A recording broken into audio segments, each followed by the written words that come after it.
In the real world in analytics, no one says go build a neural net or go, make this exact predictive model or use this technique to figure this out. They pretty much give you a business problem typically and say, we have X, how do we fix it?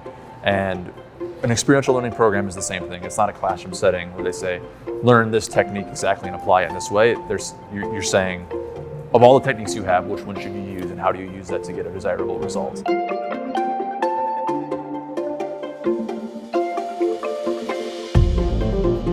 We first had to sit down with our teams. We had to define our problems. We had to understand how do we work as a team to tackle them. You learned whatever for the last 6 months into working a real world business problems where you were actually starting from the ground up, where you're defining the problems from abstract to real world, and then you are going out and implementing the solution. My team was essentially absorbed into the company that we were working with and treated just as like we were employees and working towards finding that solution for them too that gave them the outcome they were looking for. We often had to use these variety of different tools and techniques similar to how I do in my job now, where you have a vague question and you have to answer that and figure out what that is and how to answer that.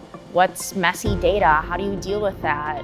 What is actually relevant? What's cost efficient? So this way you kind of get a taste of what to expect after the masters, even when you're doing the course. So that was an amazing experience to be part of.